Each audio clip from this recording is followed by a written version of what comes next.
Good evening, good afternoon, good morning. Obviously, England have just beaten Albania 5-0 at Wembley. Best 45 minutes in the first half, I think England have played in a very, very long time.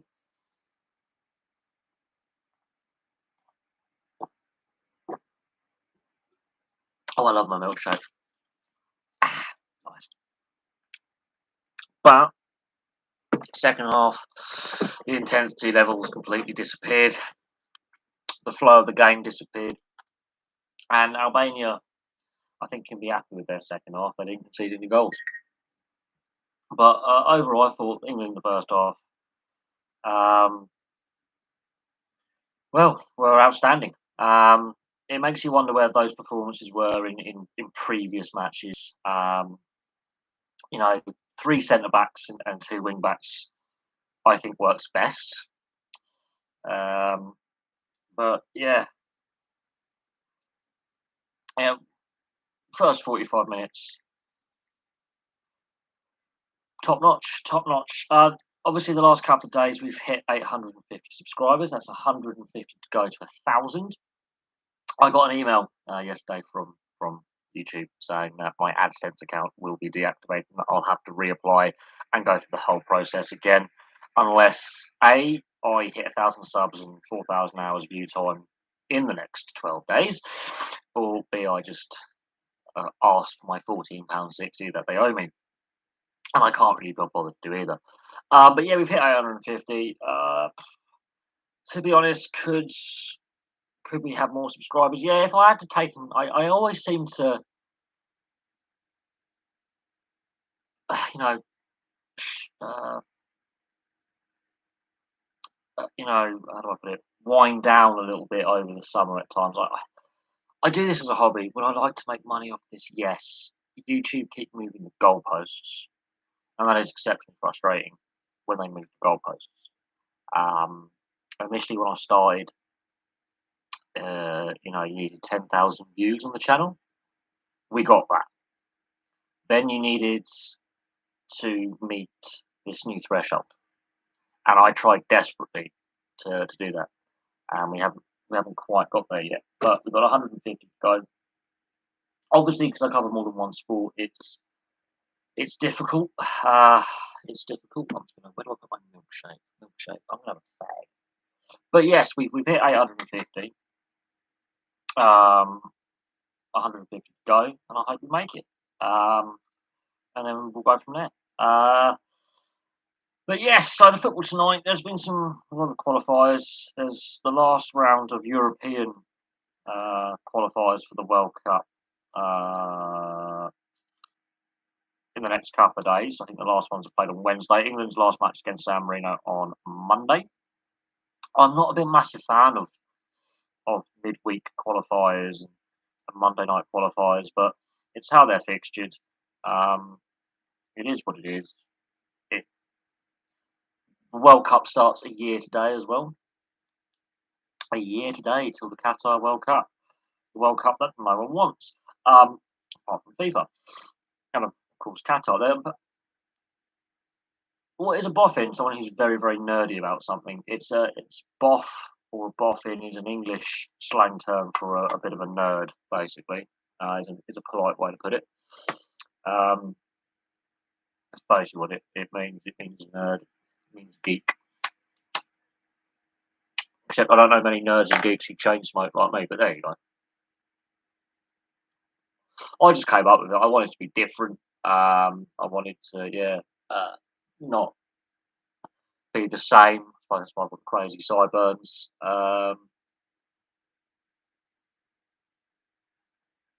So yeah, it's basically how where we're at. You know, yeah, but boffin's basically a slang term for nerd or geek. Someone who has a lot of knowledge on a particular subject or subjects. Um, but yeah, so we've hit 850 subscribers,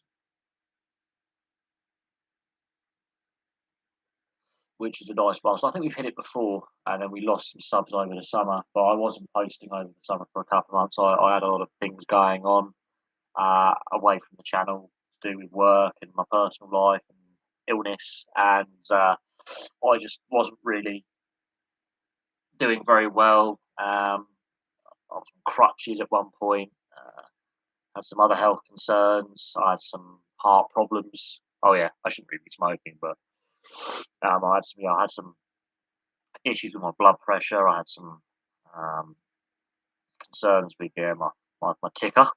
I had some issues. I'm still recovering from my motorcycle accident, and that's been 4 or 5 months now.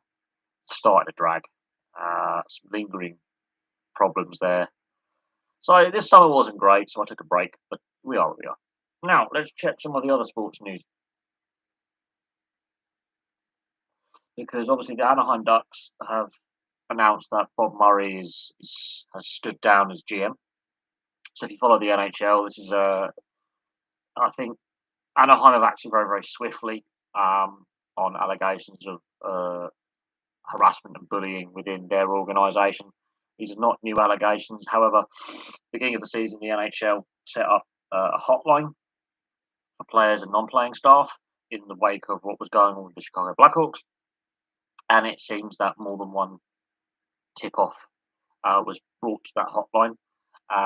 Obviously, in the wake of what's happened over October with Chicago into November, with the heads rolling, um, Anaheim have acted very, very swiftly and avoided too much controversy.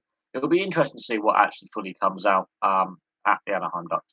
But I wouldn't be surprised if more teams have to go through this process where individuals resign or get sacked from their positions because of misdeeds to do with their conduct. So that's been ongoing.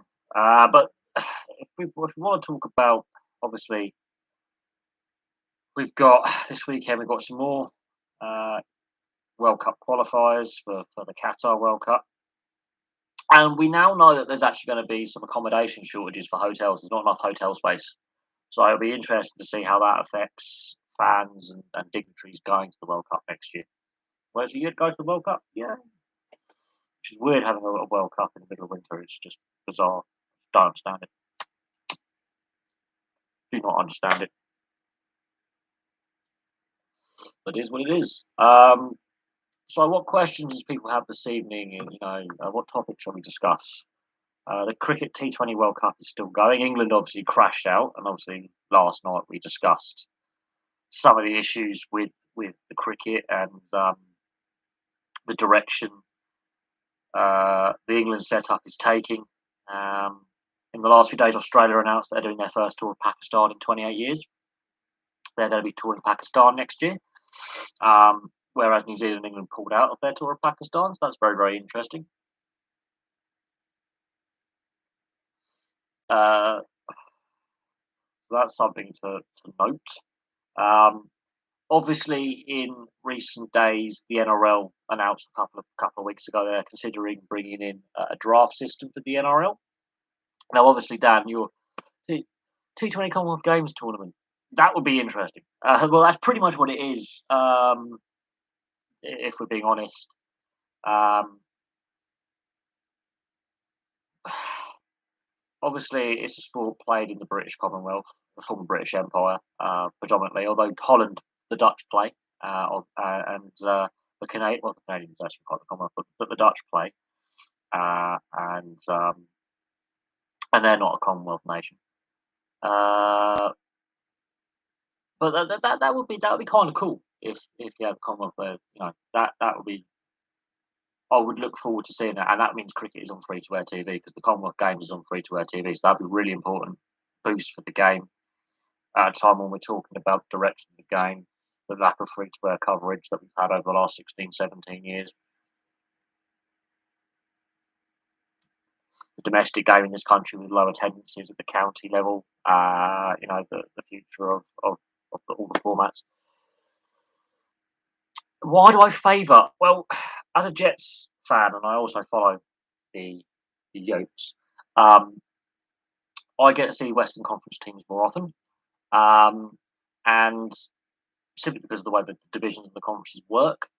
So you get to see more Western Conference teams when your teams play in that conference. I don't know what it is. I mean, most of my friends. I mean, my mate Sam is a Rangers fan. My mate Dave is a San Jose Sharks fan. Um, and so in I don't know what it is. I just prefer the Western Conference teams. The Western Conference is, I think, a bit more physical. I think the Central Division is a far more physical division. Um, and bear in mind, you've got the Battle of Alberta in there, and then the California teams, and there's a history of more physicality. Uh, I think the Eastern Conference seems to be the bit more of the skillful conference, in my opinion. Don't get me wrong, I like the skillful side of the game. I do watch the World Championships when I can. I catch the odd game when I can. But the Western Conference seems to be that little bit more physicality, um, and brutality. I think it didn't always used to be the case. The Western Conference teams, or what is now the Western Conference, had some pretty weak teams in it, and still does. And there are some teams that are getting nowhere near the playoffs in the Western Conference. The worst teams in the NHL right now on stats are in the Western Conference. And I do believe the Pacific Division is the weakest division and has been for, I think, 4 or 5 seasons now, which is very surprising. Very, very surprising. I would say it's slightly more physical in the Western Conference and slightly more skillful in the Eastern Conference. I think that's the best way to look at it. Although there are some Eastern Conference sides that are pretty brutal themselves, and have some pretty physical players. Um, the Western Conference, you've actually got more Canadian teams in the Western Conference, which I find really interesting. 4 Canadian teams in the Western Conference, 3 in the East. I think the the better Canadian teams right now are in the Western Conference as well. And so that's my opinion on that one. I'm hoping that it's New Zealand, Australia T20, T20 final. That's, I think, what could have been the World Cup final in the cricket, but obviously it was the semi final. But no, I have to admit, um, I hope New Zealand win the T20. I think it'd be a fitting way to make up for losing the World Cup final in the one day format 2 years ago. Um, the fact that the fact that the Commonwealth Games is having cricket, I think, is really good, and they're hosting it at Edgbaston, which is one of the best test arenas in the world. I think that is a positive for the city. It's a positive for the game. You get the best cricketing nations playing, um, which can only be a good thing. Personally, and it means the sport gets some free to air coverage and a whole tournament of free to air, which is vitally important if we're going to attract fans back to the game. I don't agree with the 100 format. I never have. I love these Weetabix on the go. I prefer the vanilla over the strawberry. Good milkshake. But yeah, I'm kind of glad that we're having a T20 at the Commonwealth Games. Um, I think it massively benefits the sport, that helps grow the sport, and the lack of free to air coverage apart from the World Cup final since 2005 has been shambolic, and the ECB needs to take some responsibility for that. They've decided to sign the agreement with Sky, and viewership numbers have plummeted as a result, and attendances have plummeted as a result. It, it was interesting that the World Cup final drew 10 million less fans than the Ashes series in 2005 at peak viewership. As a net loss of about, I think, anywhere between 8 and 10 million casual and hardcore viewers in that period.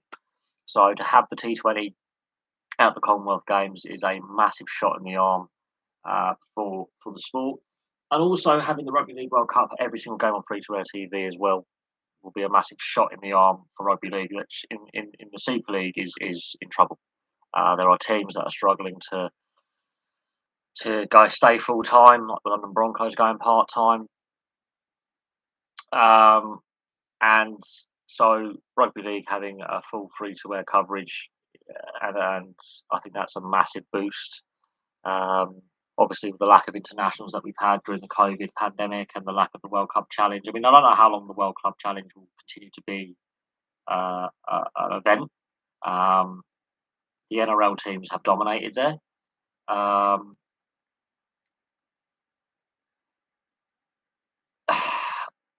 I wasn't aware that there was World Cup qualifiers on until a couple of days ago.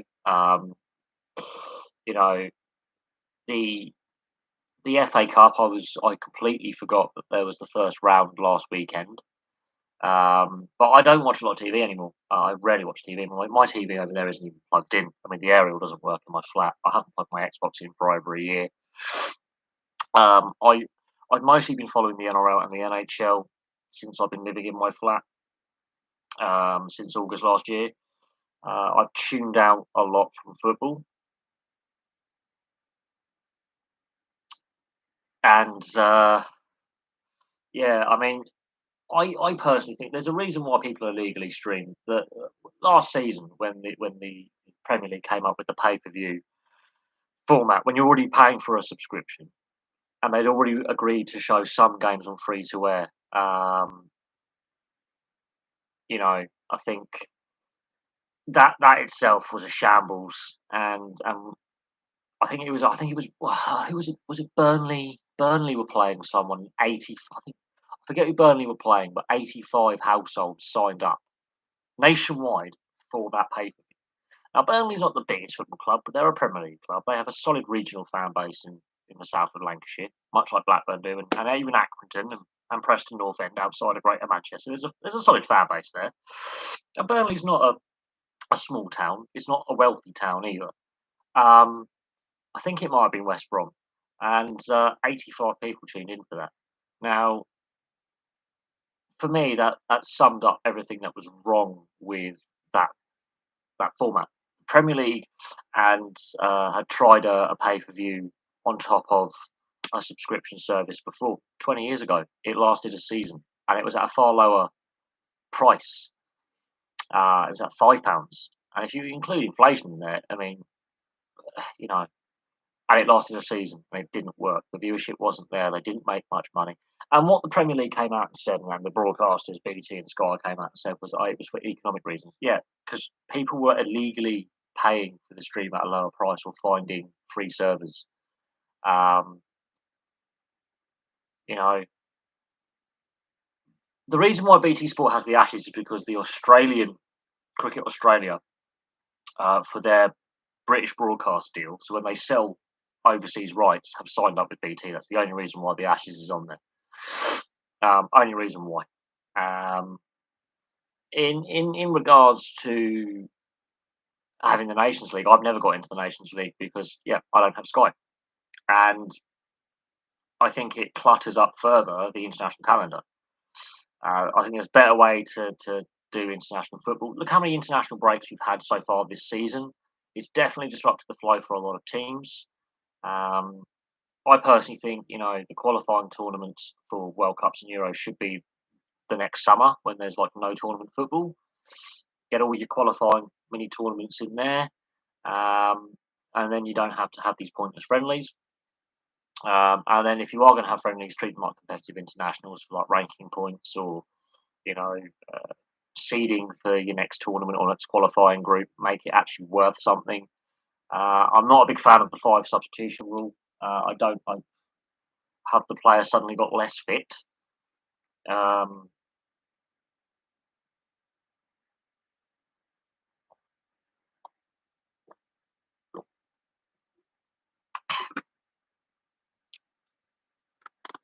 they are, because you're paying for a subscription service, yet you're still laced with ads, and I don't get that. And I think it's going to get to a point where, with the way the last 13 years has gone economically. Um, I mean, I'm a public sector worker technically, although I'm technically a contractor at the moment, but I've worked for various councils on their contract. I've worked for four councils now in the waste disposal side of things on contract. Now they've privatised those contracts, but technically, it's a difficult one. I'm not on a great wage. I have been on a great wage for a long time, and you know, I don't know what it is. I think there's a reason why people illegally stream sport. I have not paid for the NHL TV subscription. I'm watching it on YouTube. There's a couple of YouTubers who are posting games 12 hours after they've been played in full. The NRL subscription I have works out at £13 a month, or 130 quid or something for a year. Um, and I get more than just the games. I get every related program to the NRL that's related to the NRL in Australia. The AFL subscription is the same. I'm considering it for next season. So in the summer, I'll have some sport to watch. Um, in complete contrast, what I'm paying a year is like 2 months for Sky and BT combined. It's a no-brainer. Not every game of the NRL, for example, is shown on Sky Sports. You know, uh, free sats are limited in what you can have.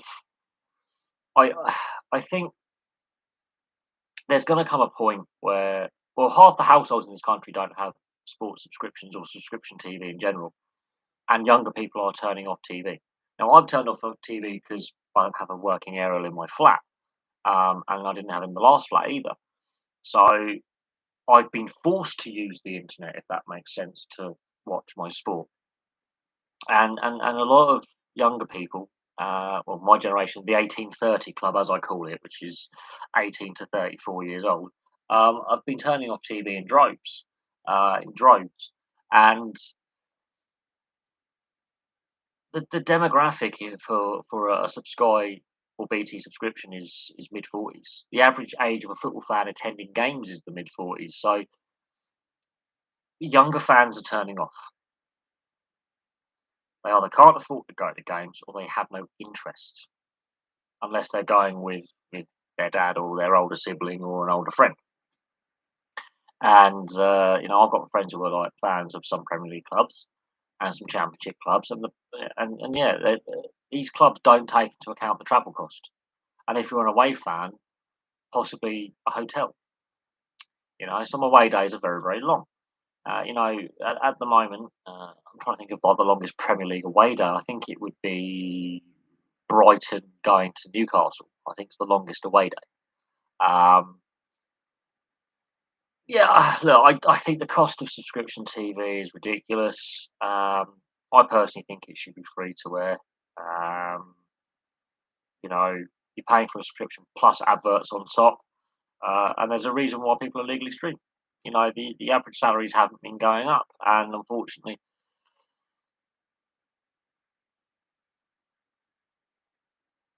do I think his trade one of the most important managers of the last 100 years, Steve? Please tell me that's humour. I mean, he's managed 1,000 games, so he's not a terrible manager. He did make it to an FA Cup final as a manager, and if Hull had won that, the story is different. Um, but he did state when he resigned, when he decided to leave by mutual consent, he may never manage ever again. Um, and that is a damning indictment of the situation. But then you look at the amount of managers who get recycled. So there's no job security, and that does put off a lot of ex-players from doing their badges, getting into coaching, getting into management, and then they go into the punditry, or they branch out. Like Ian Wright's got his own game show on ITV. Dion Dublin, for example, has got a property program on the BBC. So they've branched out and they've diversified their post-footballing careers. Other players who play at lower levels, you know, buy property and leave the game entirely. Um, and that is an issue that football and a lot of other sports are facing, is the lack of job security, long-term job security. Ex players leave the game. It, they go into other business ventures, or if they've been really smart with their money, yeah, they invest in companies and they just sit on their money and enjoy their retirement in their 30s and 40s. And the fact that Amazon has got 17 out of the 20 autumn internationals for the home nations, for me, is, I think, a kick in the teeth as well. Um, I'm not sure what the uptake on that is either. But I find it funny that a lot of younger people are like using streaming services, for example. They don't want to watch regular TV, yet they pay more on the streaming services than just getting a TV license, which I think costs like 150 quid a year or something, 120 quid a year, and then you get to watch more stuff on the internet. So I find that funny, a little bit. I find that funny, you know. But oh look, Mikel Arteta. He's not had the best run of things at Arsenal, so he's early in his managerial career. He'll be lucky to get to 1,000 games. I honestly believe that. He will be lucky to get to 1,000 games. He has got an FA Cup winners medal as a manager in there, so he's got some silverware. But with the way football is now, he'll be lucky to manage 1,000 games. Look how many, you know, 1/4 of the Premier League clubs have changed manager this season. And then you look at the Championship, League One and League Two; they are falling like flies. No, if Amazon didn't have it, it would be the BBC and ITV and Channel 4. The comments coming out from uh, fans and sports executives, they are really disappointed. And because you've got to pay for it, remember that you've got to pay for it. That's going to put people off, even though it's like £7.99 a month. That will put people off. And Sky used to have the England um, internationals, all of them, and viewership's plummeted. And the RFU took, I think, 3 seasons. Every Six Nations game England had that was an away game was, or no, a home game at Twickenham, sorry, was on Sky, and viewership figures plummeted. So the RFU very, very quickly were like, you know what, we're going to go back to BBC. BBC won the sole rights for the Six Nations till a couple of years ago. Then it was split with ITV, and ITV's rugby coverage is half decent. They have the World Cup, and they've had the World Cup since I think 1995. ITV have had every World Cup. I think it might be before then, but ITV have had the World Cup for a long time in the Rugby Union, and they do a very good job. Um, I don't. I have zero interest. I just think it should be available to a wider audience, and that's my personal opinion. Um, you know, the, there has to come a point where the TV companies have got to be looking, going, we're bleeding subscribers here. People are switching off, or we're not attracting younger people to our product. And there's a reason for that: the price. And the fact that it's so easy to find illegal streams. It's so easy. It's not hard. I found ways of doing it where you don't even have to pay. You might watch the game 6 hours later or a day later, but you have all the ads taken out. You know, and World Rugby. Some of the Autumn Internationals are on the World Rugby YouTube page, so you watch them for free. And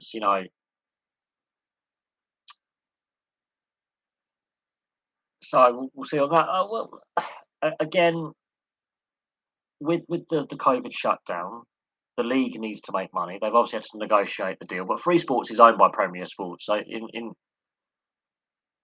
reality, the highlights package, the NHL still has games shown on Free Sports as well, so it's great, but at the same time, it's behind a paywall.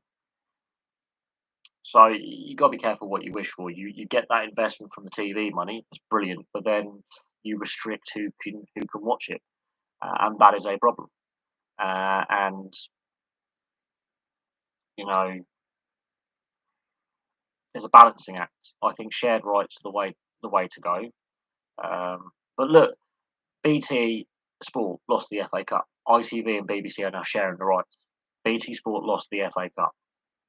So that is a sign that all is not well with subscription TV. If a major cup competition where BT Sport had a lot of the rights is now fully on free-to-air TV for the televised games. Fully on free-to-air TV. That is a very damning indictment of the direction that the FA decided to take. The FA were willing to take less money to have two free-to-air broadcasters, one of which is a corporation, and the other one is commercial. And BT have been hemorrhaging money on their sport. You know, their BT Sport network since inception. They have been bleeding money from day one. How much do you think Newcastle will have to pay a club to take Shelby off there? John Joe Shelby, when he first came onto the scene, I think he was with Charlton, I think initially. He showed a lot of promise, and Shelby's one of a number of players who've shown a lot of promise when they're young, and it doesn't quite materialise when they're in their mid-20s. And it's like Dele Alli. He's a poor man's Dele Alli. Um,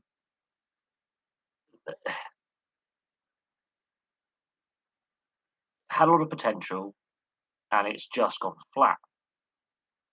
Is he a better player than any of us ever will be? Yes. But has he unfulfilled his potential? Absolutely. And you could argue it's his attitude. You could argue it's his style of play. Um, he's still a Premier League football player. He's had a average footballing career. Um, he's scored some good goals in there, but he's been a bit of a journeyman, and he hasn't really been consistent enough. And yeah, unfortunately, yeah, his window of peak, he's peaked. He's and that's a problem. How much would Newcastle? I think he gets sent out on loan with retention of salary, with the option to buy in the summer transfer window. I think he ends up out on loan. I don't know what his value is. I think the transfer market's overinflated anyway. But I think he ends up on loan, and we'll, but he might have a transformation of form and direction under Eddie Howe. Eddie Howe, people criticise his last season at Bournemouth, but I think you look at his time at Bournemouth, he was there for 10 years. You don't stay in a job that long if you're a crap manager. He took from the bottom of League Two to the Premier League, and he kept him in the Premier League with, limited resources that he was given by the ownership, which is wealthy ownership, which I find very, very surprising. But look at Bournemouth now. They're top of the Championship and look very, very likely to finally get back into the Premier League after a couple of seasons out. And I think that's only fair. They are a well-run club. They just didn't adapt to the restart of play after COVID, and they just were a little bit sluggish out the gate, and that cost them. But Eddie Howe sets his teams up to play the right way and in a positive way. And Eddie Howe might be a good thing for John Joe Shelby and other players at Newcastle. But he's got 6 weeks to get them playing better, and then he's got the transfer window. And I think they're going to be very active in the transfer window. They want to get those transfers done early. And if they are going to offload players, I think players will leave on loan, or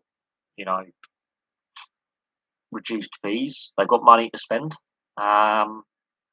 So we'll see what happens, and we'll see who leaves and see who comes in, and go from there.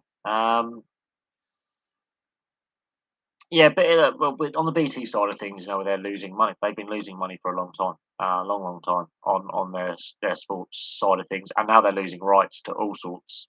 They're being outbid. The offers that other broadcasters are giving, be it free to wear or subscription, are either longer. So you've got stability with your broadcast rights, where this channel's not going to go bust. ITV, good viewership figures. The ad breaks are a little bit too constant. If they stretch them out a little bit, maybe a little bit better viewing.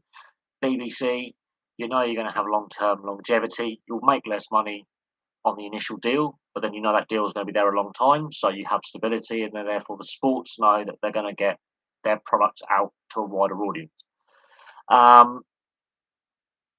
Do I think Canada will qualify for another Rugby World Cup? They've been declining now for about 5 years. It's been very, very obvious watching the Pacific Nations Cup Championship when they were still part of that with the US, and then the Americas Nations Championship, which I believe has been suspended because of COVID. I think it will return. They have been on a decline for a while. and so we'll see what happens. But with Major League Rugby and with a lot of Canadian players coming back to play domestically, that makes it easier for the coaching staff and selectors. But a lot of the best Canadian players do play in Europe. On the flip side of that, the Canadian women's team are very, very good. So the women's team are third ranked in the world. Canada have been plummeting down the world rankings for a long time. I remember they were actually in a World Cup quarter final once and were very competitive in the group stages. That has not been the case since, I would say, 2007 and 2011. That's when it started to go really downhill with their quality and There was talks back in the day of them joining the Six Nations, and I'm not joking. There was an idea to make it the Eight Nations and to split into two conferences, where like Ireland and possibly Scotland would join a US Canadian Four Nations conference, and then England, France, Wales, and Italy would be in the other conference. That was about 15 years ago. There was an idea of bringing the two North American teams in. Thank God that didn't materialise, because even the Italians were batter the Canadians and the US handily every weekend.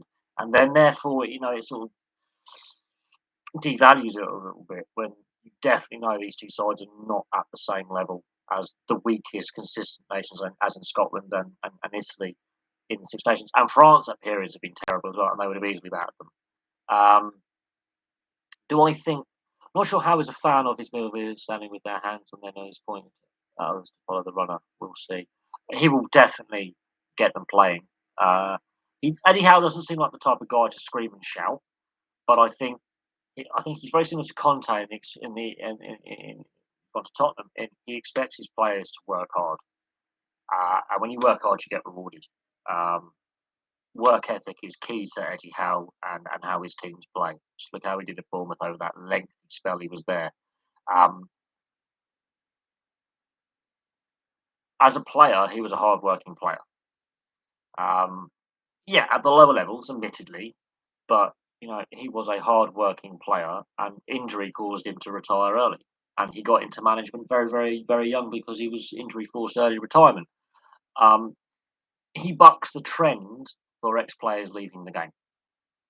He was still had a lot to give to the game. He felt unfulfilled, and it plays out in his managerial style. When he first took over at Bournemouth, he was managing players older than him, and he got them to play. So yeah, I think work ethic's been a problem. Fitness is clearly an issue. Is that all on Steve Bruce? No, I don't think so. I think that's a long term issue with Newcastle. We know that the training facilities aren't where they should be. The youth facilities aren't where they should be, and the new owners have said we are going to invest in the infrastructure. I think his first remit is to keep him in the Premier League. I think he's been in relegation battles before, so I think. But he's a young manager. He's an ambitious manager. I will see what happens. We'll see what happens. Uh, I think obviously Newcastle. There's a lot of frustration with the fan base, and there's a lot of um, the fan base is frustrated. They feel that the lack of investment from Mike Ashley over many years, and then half the time Mike Ashley owned the club, he wanted to sell it, and that's dragged on for too long. That lack of investment over the last 5 years has definitely hampered the club's direction, players' growth, players' development, managerial stability, and when you're selling your best players consistently for a long period of time, it doesn't help. Do I see us having any chance of taking back the Ashes? Nah, I think Australia are favourites this time round. And I think with what's happening in the English game domestically, with the scandal surrounding Yorkshire and the ongoing, you know, various scandals now involving Yorkshire, it seems the whole culture and the whole organisation is rotten to the core. Bearing in mind a lot of the England players play for Yorkshire, so there's question marks and a lot of speculation and pressure on the England setup. Joe Root, guess what, plays for Yorkshire. Um, there's going to be added spotlight on his captaincy during this series coming up. And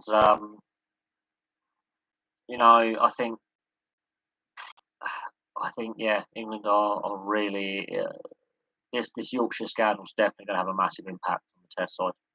Massive impact on the Test side. I can't see how it wouldn't. Um, and also crashing out the T20 World Cup as well, the fashion they did. Some of those players will be around the Test squad, um, like Josh Butler, for example.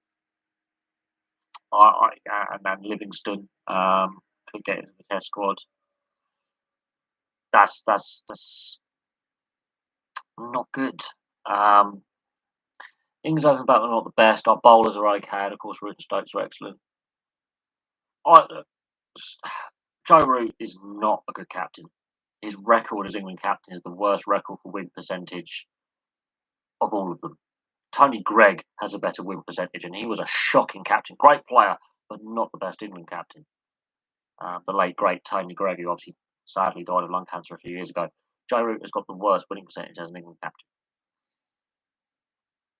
So I'm not I'm not really sold on his captaincy. I'm not sold on the culture in the dressing room. It's a little bit now too wishy washy. There's no real, I wouldn't call them hard men, but steely resolve. There's not enough steely resolve. Um, there's not enough good characters in that dressing room, and that's personal opinion. Um, there's too much off-field drama, and it's the same with Australia. I mean, they had a very toxic culture as well, but I think the England culture is really a bunch of melts. There's no mental fortitude there. Um, they were unhappy with the COVID bubble arrangement, and it's all about mental health. Yeah, mental health is important. Other people have gone through a hell of a lot worse, hell of a lot worse. Um, and I just think they're not mentally tough enough. And yeah, mental health is an important thing, and sports psychology has come on a long way. And you know, but I think this whole everyone's a winner, everyone takes part. But there's no losers here kind of culture that we ingrained in our youth. They can't deal with defeat. They can't deal with difficult situations. It gets too much for them. You've got to teach kids how to lose. Now, in sports day now, it's participation awards, and that doesn't really help when you hit a mental barrier or you hit a barrier as a group and you're struggling. A participation award. Oh, great, we're taking part. You're getting back like that 5-0 whitewash we had in the Pommy Shambles, as they call it. You know, participation awards. Great, yeah, you're taking part. Like, I'm sorry, but I remember at sports day we didn't have participation awards, but that was back in the 90s. When still 2 foot challenge someone on the football pitch, and when you're heading the ball, give them a cheeky little elbow. When you're playing rugby, you get away with a high challenge or a punch in the ruck. Now it's my feelings are hurt. Um, I was always picked last for every team. Didn't really bother me. Um, really didn't. And then my one of my sports coaches was like, that "You're not very good at swimming, are you?" I said, "No." "Do you want to be the stats guy?" I said, "Yeah."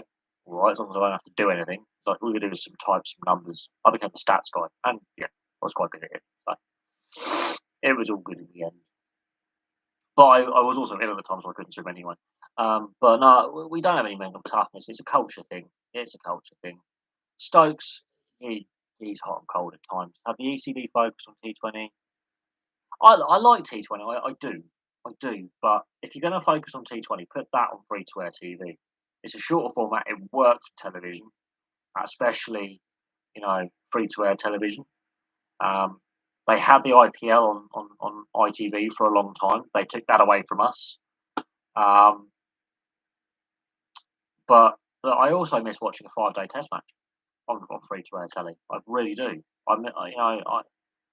The ECB, not only have they focused it, they brought in the 100. I mean, let's come up with a brand new game with new rules. It's not cricket. It's a joke.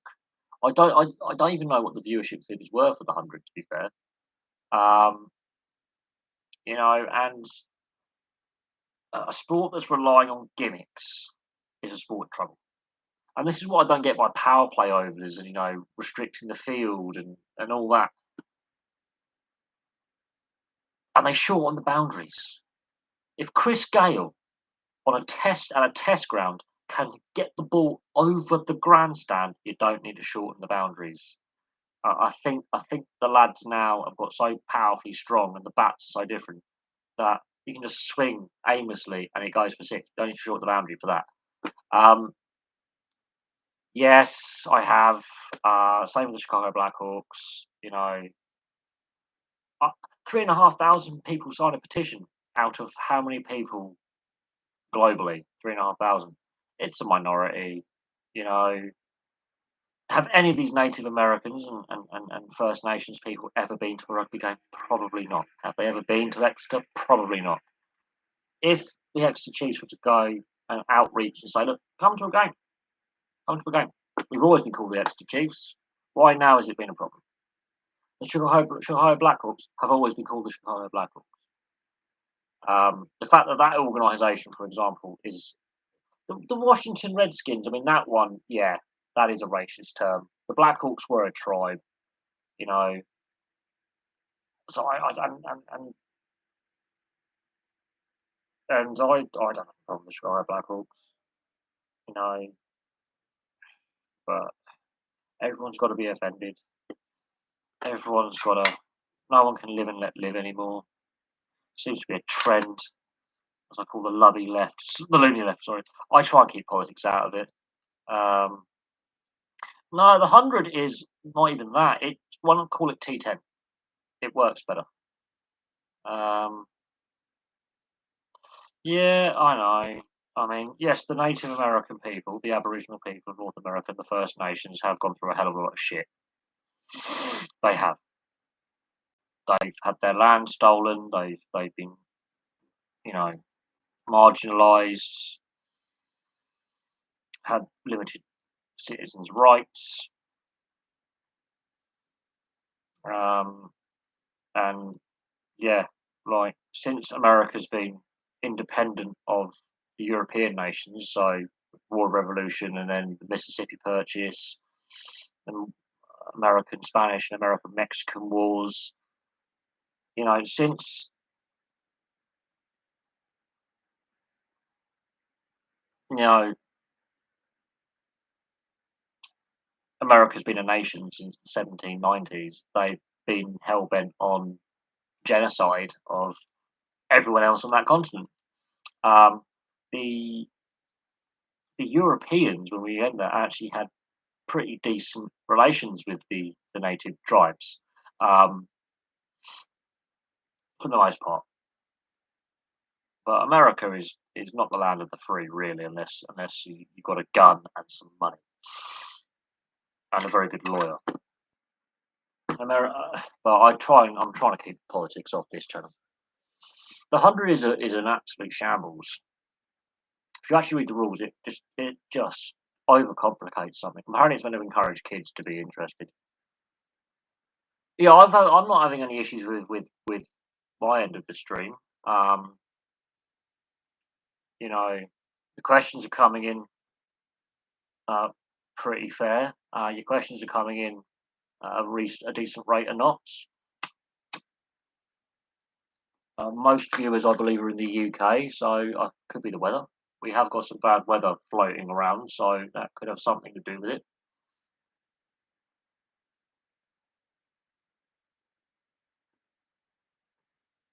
Tyson Fury would be too big for Usyk. I'm assuming it's Usyk, the guy who beat what's his name, Anthony Joshua. I think Tyson Fury right now is possibly the best heavyweight that there is. But I'm not really a boxing fan anymore. I think boxing's got so many issues that it needs to resolve.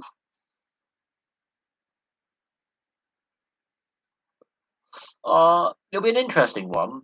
I don't think you can afford to underestimate Usyk. I don't think you can afford to do that.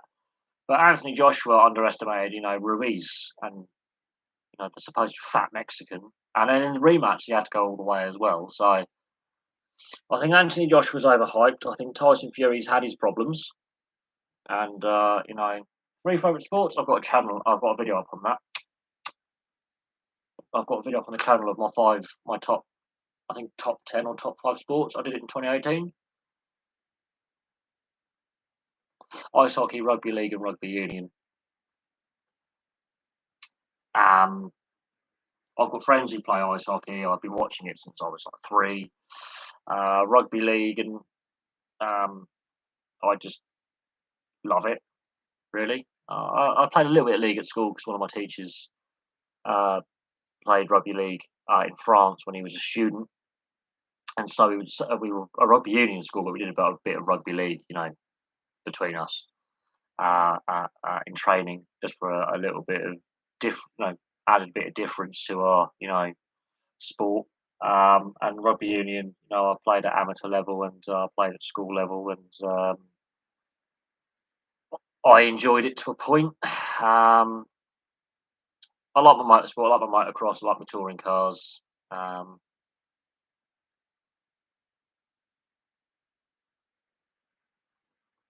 yes, the Slough, the hangar. Well, it's been refurbed. It was being refurbed. So yeah, I look with my job. I drive past the old Bracknell ice rink quite regularly. It is a depressing sight. What's happened to it? Criminal, to be fair. It just needed a bit of a revamp.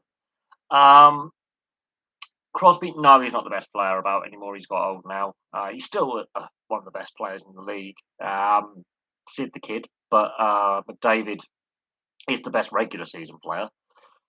Draisaitl is another one. And then you've got a whole host of young players coming through. But McDavid and Draisaitl are great in the regular season, but in the playoffs they fall apart. And Edmonton haven't really been in the playoffs much the last 10 years. You've got Jack Eichel when he's fit, can be a machine.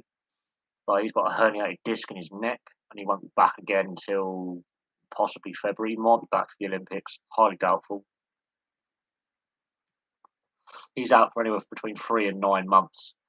Um, the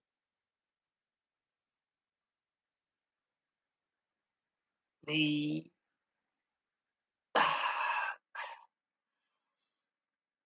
I'm not sold on 100 personally. It's overcomplicated. A 5 ball over his balls. Just make it T10 or T15 and just go for it from there. Or properly promote T20 and put it on free to air TV. It's not hard. It's really not hard. The ECB just do not have a clue what they're doing at all. Oh, Ovechkin still is. He's on right now. He's on course for like 150 points. He's more than a point per game. He's 2 points per game at the moment. He's on fire this season.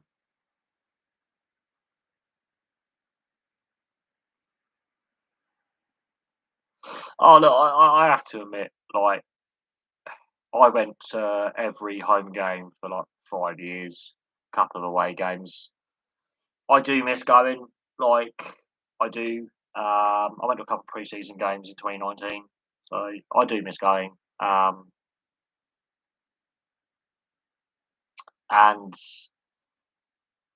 you know, is it a shame it's gone? I mean, yeah, it is.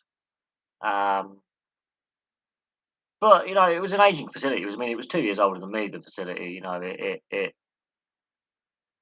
it. Oh, just thank you. Just ban him. Just ban him. I'll ban him. It's easier. Got it. I'll ban the little fucker. Uh, bye. Um, yeah. So, I mean, Basingstoke Ice Rink's in a similar state. How that's still open is beyond me. The yeah, we get it. Every stream, there's always one idiot. We've had all sorts. I've had all sorts from streams. Oh, just I've had people. I have had any. I used to watch a lot of snooker. There's snooker on next weekend on ITV in the UK. So I've watched a bit of snooker in my time, but I think with the Hearns involvement, I do not like the Hearns father and son with their involvement in writing stuff. They kill darts for me. Snooker, the amount of match fixing allegations that we've seen in the last decade, and Stephen Lee being a prime example, basically been banned for life. He got banned for 10 years for fixing matches. It's put me off massively. I used to play. I used to be a member of a snooker club. I used to play pool as well and be part of a pool team. Um, I've still got my Riley's membership card somewhere. I actually do still have my membership card from the snooker club, which shut down. But yeah, it's good. Yeah, I mean, it took a long time. But guess what? Bristol used to have a John Nike ice rink, and now they have a Planet ice rink in Bristol. So I could see the Planet Ice at some point deciding to buy the land and redo the Bracknell ice rink, or buying some land in the Bracknell Forest area, or in Reading. There's an idea to have an ice rink in Reading. Um, and yeah, Bristol, I think, yeah, absolutely. The women's team are doing very well as well. So Bristol as a city, surprisingly, apart from the Bristol Bears Rugby Club, do not have a team in the top flight of any other professional league, which is really surprising with the fact it's a two football club city. Um, it's a university city. Um, Really surprising that Bristol doesn't have that national imprint in more teams at the top level. Yeah, John Higgins was actually caught out, and then he gets really and he doesn't like being brought up. He's been accused more than once of taking bribes and match fixing. More than once. The Wizard of Wishaw, the Wanker of Wishaw, more like. I've never been a fan of John Higgins though. He doesn't come across as a particularly nice individual. Maguire's another one. Um, there's been a few other players. I think next season we'll have Hull back to make it 10. It's a pity that Hull obviously had the problems they did, the Hull Pirates. But their rink isn't in the best condition either, and it's not the Stingrays obviously going out of business. It is a shame, but they weren't the best team for a long period, and then they got good for a couple of seasons. Then obviously COVID came along and sort of ruined that. Um, but you know, the sport is growing in this country. It's just the money side of it isn't there, and a lot of teams have issues with their arenas. So it unfortunately is part of being a hockey fan in this country. Is we lurch from one crisis to the next. Um, it will be nice to see a whole team back at some level, but and then there is a fan base in that part of the country. I mean, it's just a shame what's obviously happened with Hull. You know, their first couple of seasons as a team was that's the. I mean, look, Sheffield and Leeds, it strengthens them. It does. Uh, but you know, obviously there were issues with the arena operators and money issues and apart from the last two full seasons we've had, the Hull Pirates weren't very good. If we're being honest, um, they weren't very good. I mean, I remember one. They were just getting slaughtered every night.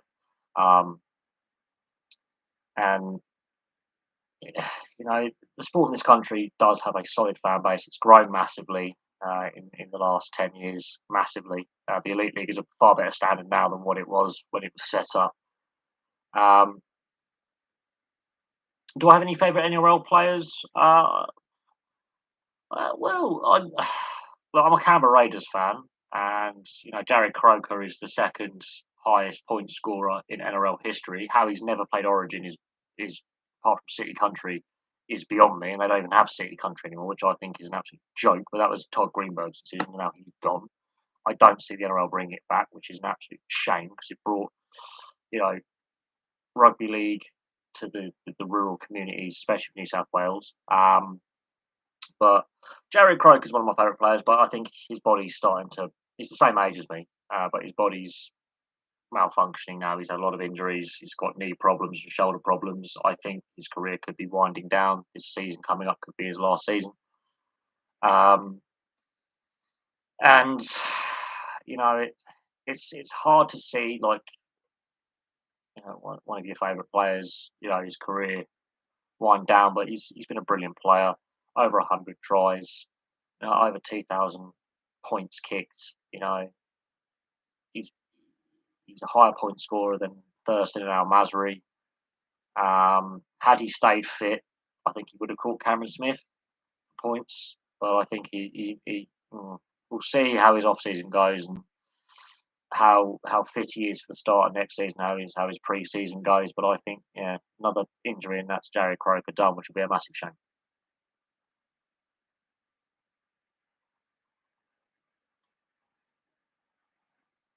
If I had to choose, would you rather spend the rest of your life with the dust from a pack of What's It on your fingers or a baguette you would have to show love and affection? Oh God. Well, I don't like the French, but I do like their food. So I'd rather have the baguette and show it love and affection, to be honest. Because I actually do like French food. I'm not a big fan of What's It. Um, yeah, but this is the problem. Like basketball, it's behind a paywall and it doesn't, you know, get the exposure to help the sport grow. That's the problem that basketball has. It doesn't get the exposure to, you know, grow the game. Um, and that's the problem. When we're talking about, why we don't certain sports struggle in this country, you could say the TV deals, you could say the media deals, and the exposure that they should get and could get. Um, um, but the fact they had a sold out arena, that's a positive. Um, but Manchester is again a sports mad city. It's a university city. Uh, a lot, you know, sports are well participated at university. Um,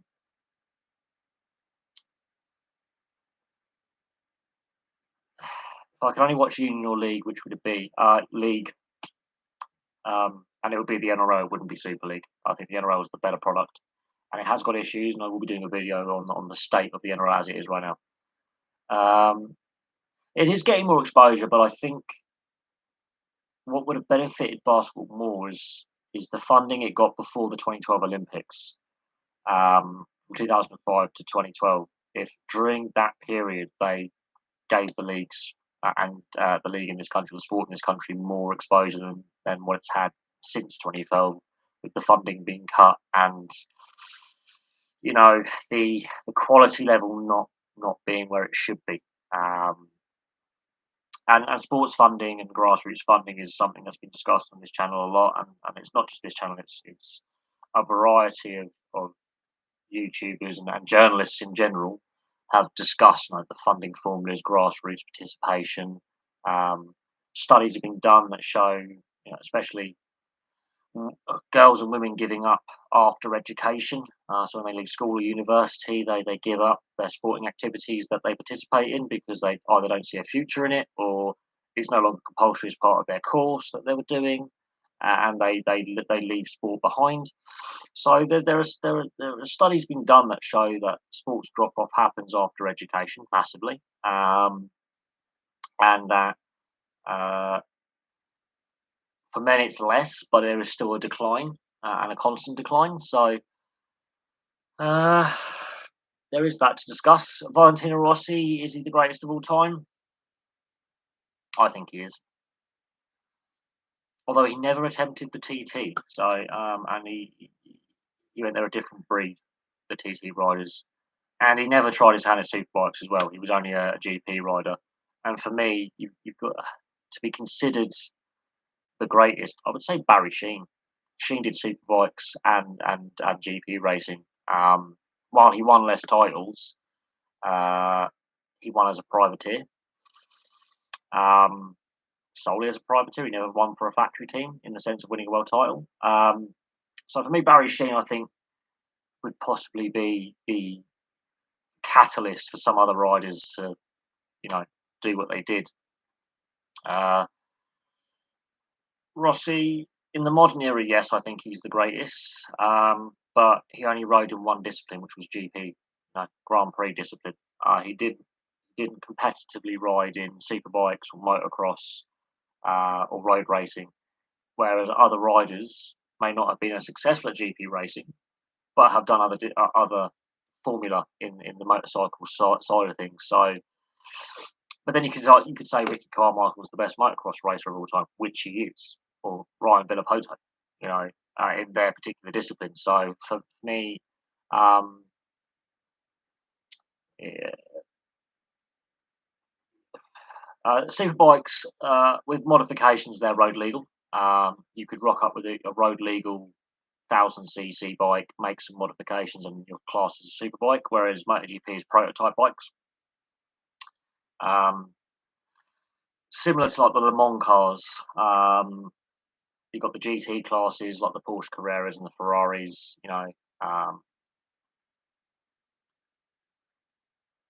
Um, whereas superbikes, you can rock up, or a super sport or super stock, you rock up with basically what is legitimately a road legal bike, minus indicators, headlights, wing mirrors, and brake lights and number plate. That's it. That's the basic principle. Is in theory a superbike, you could come with the back of a transit van, take your number plate, indicators, headlights, and brake lights, and number plate off, and you have a race bike. They're basically, it's like rallying. It's like a rally car has to be road legal, um, which is why you see rally cars with number plates.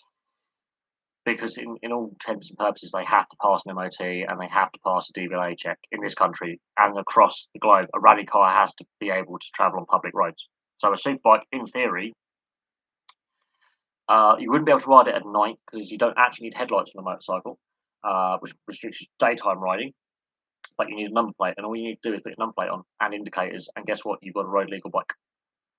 That's the difference in basic regulations. The MotoGP bikes are classed as prototypes, basically.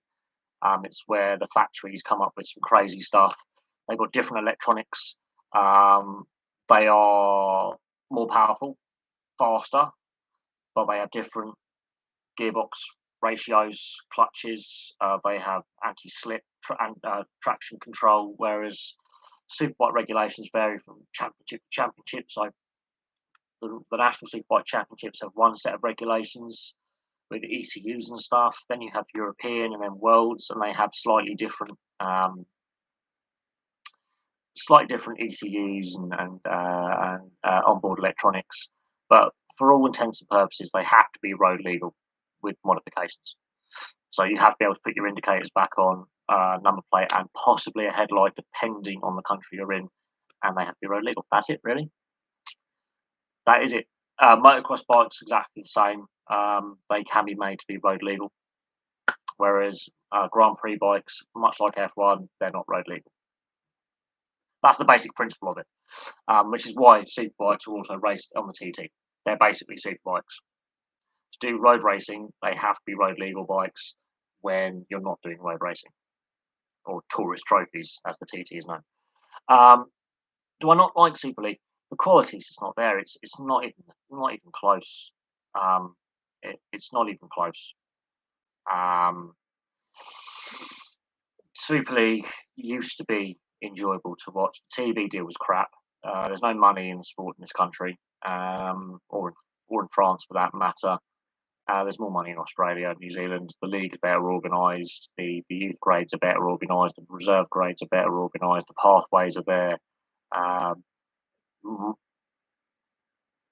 there's more participation at youth level. Every state and territory has rugby league played in Australia at different levels. Um, they just play at a higher level. I like jump racing. I don't like flat racing. I like National Hunt. I like the Grand National, the Cheltenham Festival, the King George VI Chase at Kempton Park. I do not like flat horse racing. Jump racing is different. I love jump racing, but racing on the flat, Nah, it's not my cup of tea. There's too much negativity around flat racing. A lot of jockeys failing drugs tests, the horses being doped up. Whereas in jump racing, the horses are actually treated better than the humans. And the animal rights people go, oh, but it's jump racing. Oh, no. The animal rights don't complain as much when it comes to the flat racing, but the horses aren't treated as nicely. The jockeys have to make the weight. You can't put the lead weights in the saddle to the top weight, for example, in national hunt. Number one is top weight, and the lowest number is the lightest. So the jockeys can be at a healthy weight. Um, so I prefer national hunt racing. Um, and it's more of a challenge because the favourite doesn't always necessarily win because obviously you have obstacles. Um, do I have any interest in horse racing? Yeah, thoughts on fox hunting? That's for the other channel. That's for the other channel. Um,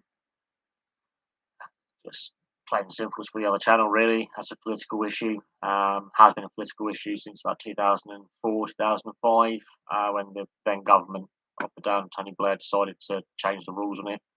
Um, it's a complex issue.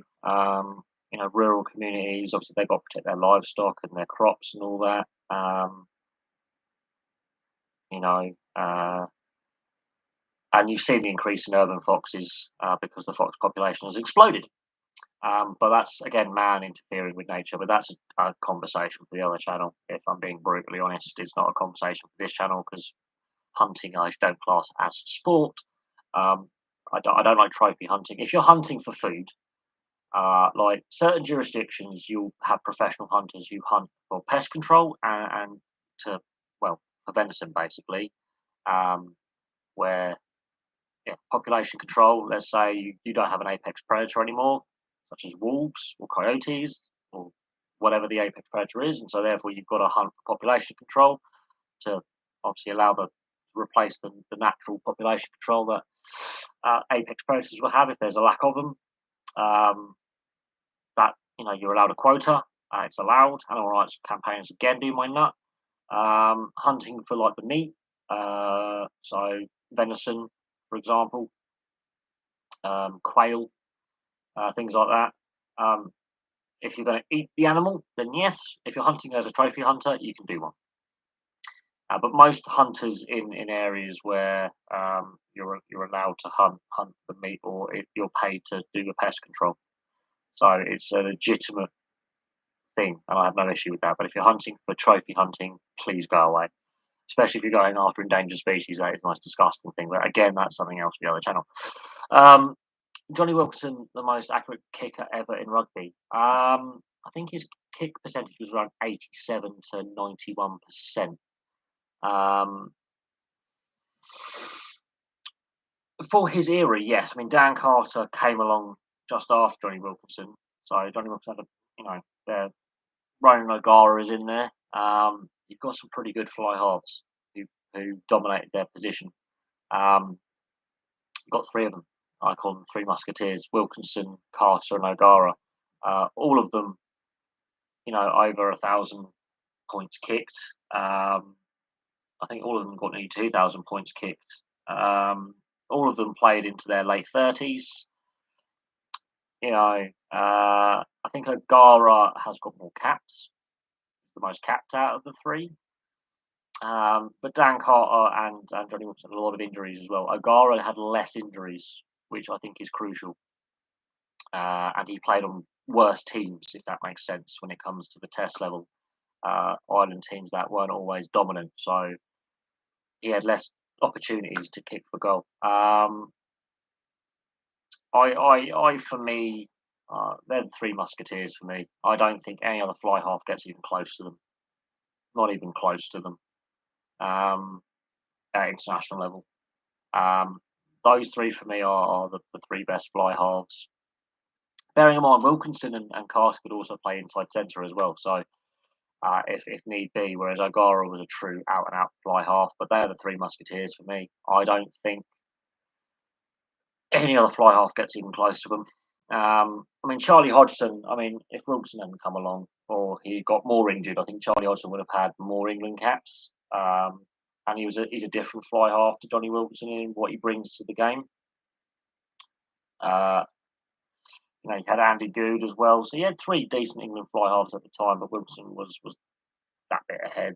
I think, Charlie Hodgson, solid second choice fly half for England at the time, and then Andy Goode, I think, a bit of a cult hero when it comes to rugby union. I like a bit of Andy Goode. I mean, he hasn't done very well with his weight; he's a bit big now, but Andy Goode, I think, is a proper character of the game. If you're looking at depth at England fly half, look, Dan Carter was trying to compete with Carlos Spencer. And Carlos Spencer wasn't really a goal kicker; he was an out and out showman. So oh yeah, absolutely. I don't think any fly half gets even close. We've had many great fly halves playing that position over the years. For me, Wilson, Carter, and O'Gara, all three of them you can call as the GOAT. The fact that Wilson and Dan Carter won World Cups and O'Gara only won a cup of Six Nations, there's your difference. They won that other tournament other than Rugby Championship, Tri Nations, or Five and Six Nations. So O'Gara, while he had more appearances, he was playing for Ireland teams at times. There were periods where the Ireland team he was playing for wasn't very good, and he stuck through that. And for me, it's hard to separate the three when you just look at the amount of games they played. O'Gara played the most, Carter second, Wilson third, but Wilson's got more points per game as well, higher average. It's a close one.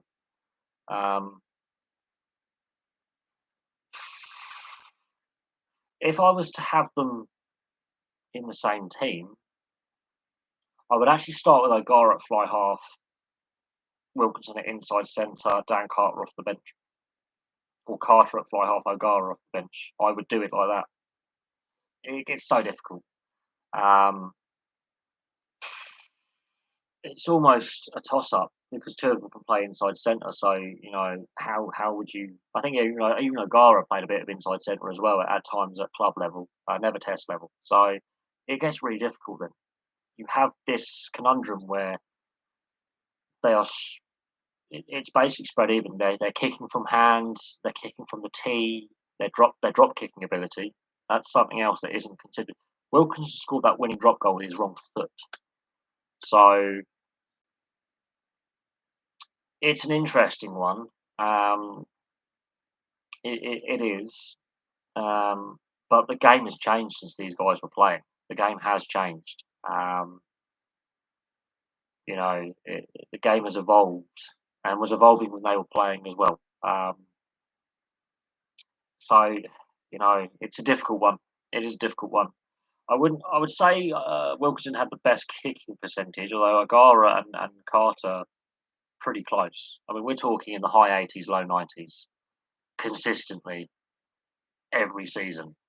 And to break down their overall kicking percentage and putting in their club games as well, it would be very interesting to look at their overall kick percentage. But Dan Carter had a lot of injuries. Johnny Wilkinson was basically rebuilt. Johnny Wilkinson's body is completely broken. I mean, he played the least amount of games because he missed so much time to injury. And Dan Carter as well. I mean, if you look at their injury layoffs, O'Gara had a few injuries in there, but you expect that, in the game that's the style of the sport they play. But if you add up all the games they missed because of injury, crikey, we could have been looking at 120 caps. Wilkinson maybe 130, Dan Carter 150, and O'Gara could have hit 160 caps if they were all fully fit the entire time. That's the scary thing, is they would have a lot more caps and a lot more points. Farrell and Marcus Smith. Oh, this is a difficult one.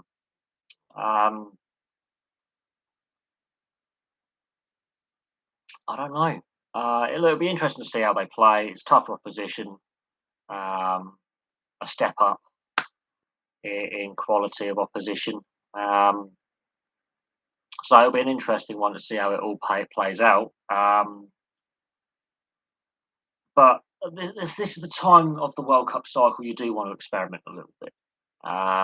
You want to some new players, rotate the squad a little bit, have a look at some new combinations and some new tactics. It doesn't matter what sport we're talking about. This is the time when you're in a World Cup cycle or an Olympic cycle. You're a head coach of a team in a team sport. This is the opportunity, to try new things. You also want to win the games as well, but you don't want to peak too soon. If you want to midway through a World Cup cycle, I think this is the perfect opportunity to experiment and work with new combinations. Get some new players some game time. Give some experienced players a little bit of rest because they played a lot of games. You know, get some of these young guys a bit more experience. So when it comes to the World Cup in 2 years' time, they've got enough caps behind them that you're confident that you can put them in that pressure situation. I would rather they experiment now than not, and rather than the Six Nations, because the Six Nations is a meaningful tournament where you want to get that tournament experience and you want to win. Now is the time to do some experimentation. But it's a difficult one. It's a balancing act. You want to get it right. You don't want to, have a heavy defeat in there. But you're midway through a World Cup cycle. I would, I think, let's try a different goal kicker because Owen Farrell's goal kicking for me. I mean, Owen Farrell. I think his time as England's fly half inside centre maybe he may be done. Maybe done. I think maybe it is time to experiment. I mean, look, not taking Danny Cipriani to the World Cup. I mean, that's where I was. He's a fullback fly half. But Cipriani's off-field antics did for him. But I didn't understand that decision because in that final, if you brought him on, it might have changed the game. He's an unstructured player. South Africa are very structured. It could have completely. It's the Hail Mary play. Didn't have that option. But yeah, look, I do think there's a bit of scope for a bit of tactical experimentation, lineup experimentation. Mixing things up a little bit. I mean, look, tonight in the England game against Albania, the first half was the best England have played under Southgate. Quite honestly,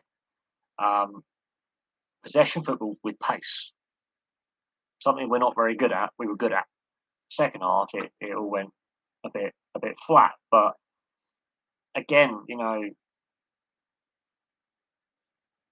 we're in between tournaments.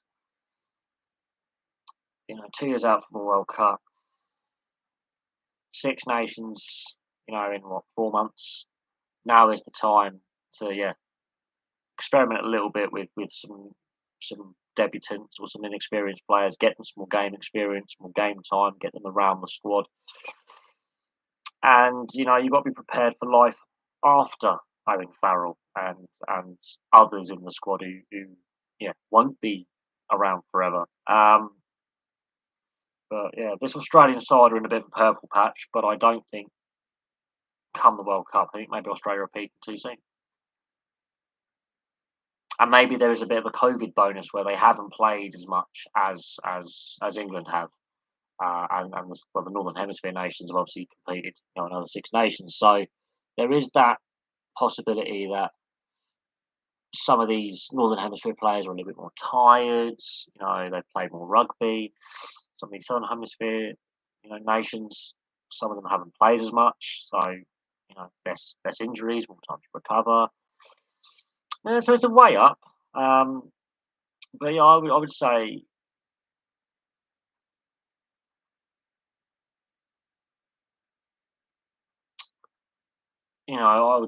experiment with some new combinations. You obviously want to win the games. You want to put your strongest lineup that you think can do the job. But yeah, experiment. Give some new players first, or a handful of caps here or there. Get them involved in the squad. They're obviously doing it on the training pitch. So they obviously know the combinations and the set plays. But yeah, definitely definitely give them a go. Dem Mackenzie fan, no, nope, no, I'm not. Right, let's get rid of them off the bed. Chuck them in the bin tomorrow. I've got to tidy up the flat tomorrow. My flat, I've got to do so much housework tomorrow. I don't want to do it. But look, there was a question earlier, like someone said, I'd much rather watch Romania, Uruguay. It's more fun to watch than England, Tonga. There's a couple of test matches tomorrow that are on the World Rugby YouTube channel that I will be watching. And they are lower ranked nations. But I mean, Japan, I think, are playing. Who are Japan playing? Japan are playing someone. I forgot who they're playing. That's going to really annoy me. But get tired. But yeah, there's a couple of what I call the tier two nations playing tomorrow, which I'm looking forward to watching because it's just a different level of rugby. I mean, it's still test match rugby, and these guys are still putting 110, 120%. And of course, they're in a World Cup cycle as well. I mean, they want to, test out their combinations, blood new players, improve, which is crucial. They want to improve and take that next step and become more competitive at a higher level. And to be honest, this is why I prefer watching rugby league at club level. It's a far more even matchup. Um, Rugby union at test level, they're doing some rule experimentations. They brought in some new rules, goal line dropout, the 50-22. I'm not so sold on that. I'm not so sold on that. I don't know how I feel with rugby union reacting to rugby league's rule changes and bringing in rugby league style rules. There's a reason why the two codes are different, and why they're played in a different way. Um, a good rugby league match, the ball, there won't be a whistle for the first 10, 15 minutes. And there might be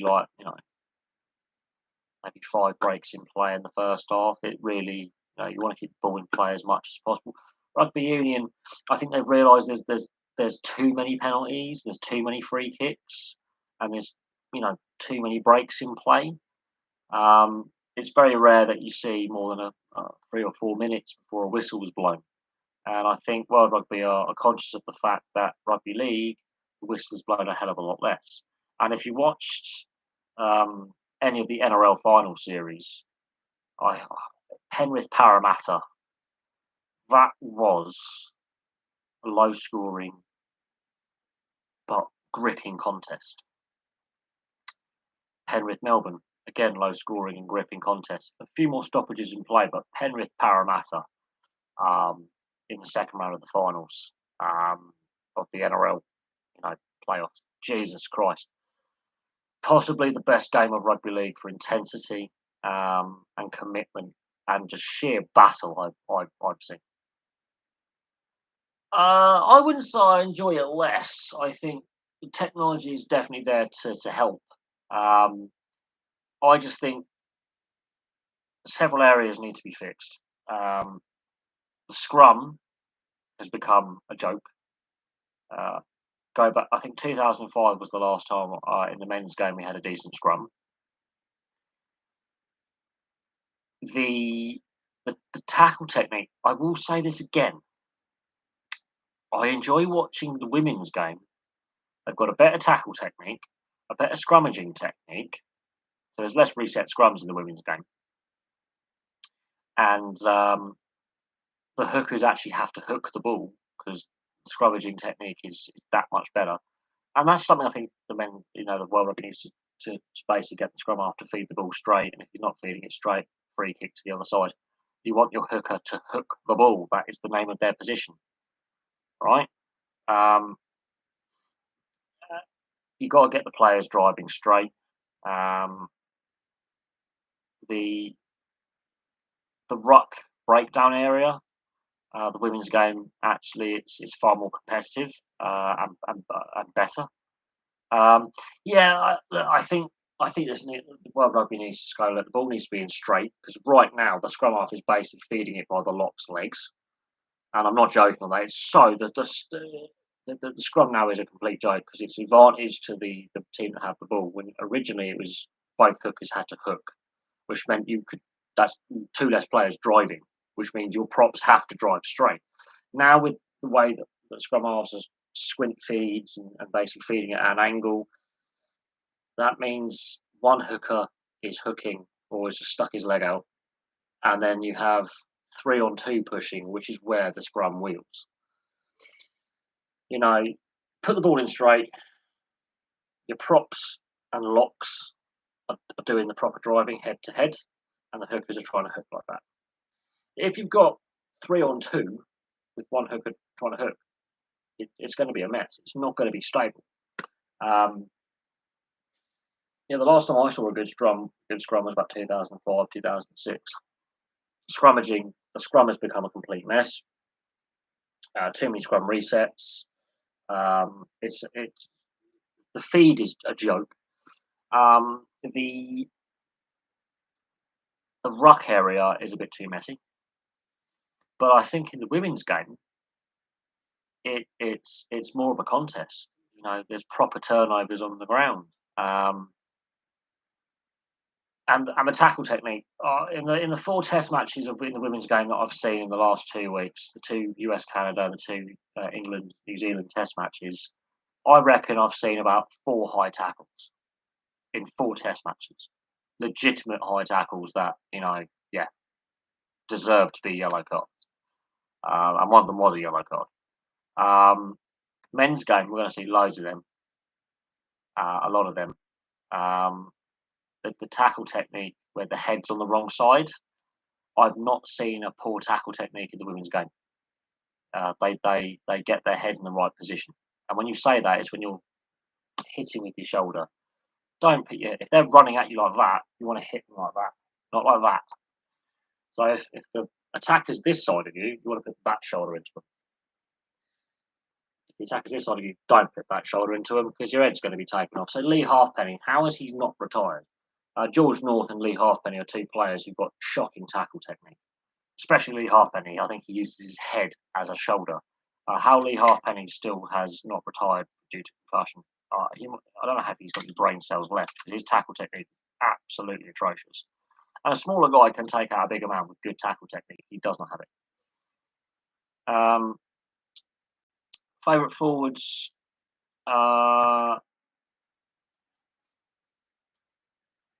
That's a difficult one. That is a very, very difficult one. Jason Leonard was one. Brian Moore. Just because I just love Brian Moore because he just says it how it is. He says what people are thinking, but too scared to say. He doesn't mind. His Twitter feed's hilarious. Jason Leonard was the first player to reach 100 caps. Danny Grewcock was just a thug. I love Danny Grewcock. I mean, half the time he was suspended, but I like Danny Grewcock. Martin Corrie was a battler and an England captain as well. But he always put a shift in from number 8. He wasn't the most mobile number 8. Andrew Sheridan,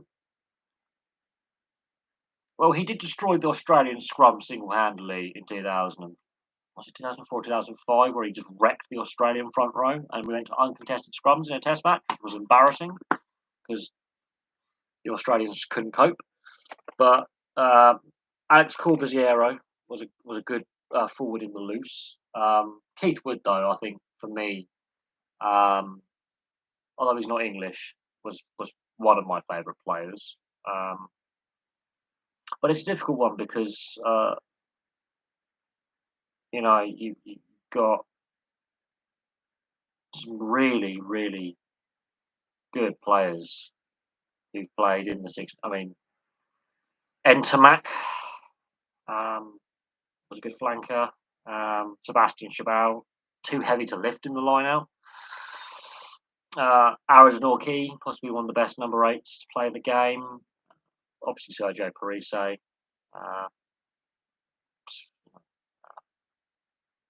The Bergamasco brothers, although one is actually a back.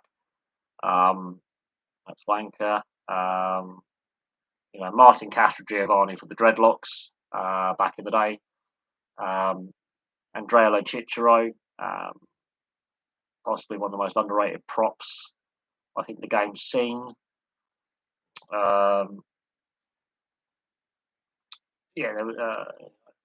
Rafael Ibanez, former France who had a very weird throwing action. We did it with one hand. So I'm going beyond English forwards here. Obviously, Richie McCaw, the best cheater out there because he never got caught. Bakis Bota, and Victor Matfield. Victor Matfield, I think, was possibly one of the gentlemen of the game in the second row for South Africa. Bakis Bota was just utter animal. Lou Diaga is one of my favourite second rows. Even Estebeth I don't know what they feed him, but he's an animal. Would you tell me They regularly get injured. Mako and Billy regularly get injured. There's a lot of injuries with them, which will affect your form, regardless of the position you play. There's a lot of and their cousin Talupe Faletau, Tony Faletau, he's their cousin. All three of them, doesn't matter what country you follow or what position they play, they are injury prone. They are injury prone. But you've got to remember the positions that they play. You're in the forward pack, but Billy gets injured a lot. Mako not so much, but obviously he's a prop. But Billy Vunipola and Talupe Faletau, Tony Faletau, they both play either as flankers or number eights. Both of them have had a lot of injuries in recent years. A lot of injuries, and that will affect your confidence and your form. It will. It doesn't matter what sport you play. Injuries will start affecting your confidence, and if you're a confidence player, then that's a problem.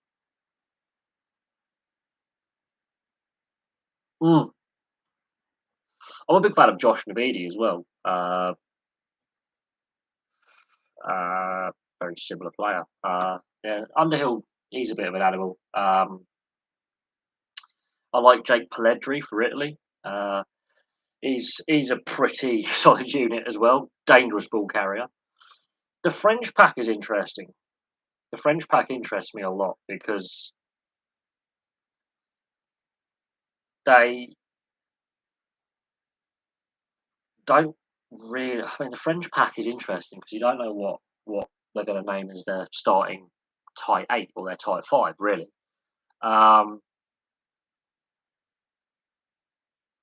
But the Six Nations do have some really great forwards, and some really exciting backs. But my favourite player of all time is Jacques Burger, the former Namibia captain and former Saracens number 7. Possibly one of the best tacklers and hardest tacklers the game has ever seen. He was a breakdown jackal. The fact he played for Namibia is why he doesn't get the recognition I think he deserves. Even the great Richie McCaw said, "I've got no equal in the game." So my favourite player, past or present, is Jacques Burger. I've mentioned him before. Look at his highlights reel on YouTube. Jacques Burger is you just look at the hits. He's not the biggest forward. He's not the biggest flanker number 8. But I tell you now, the hits he puts on people, the power he gets behind it, and his tackle technique. He lines you up. You know you've been tackled.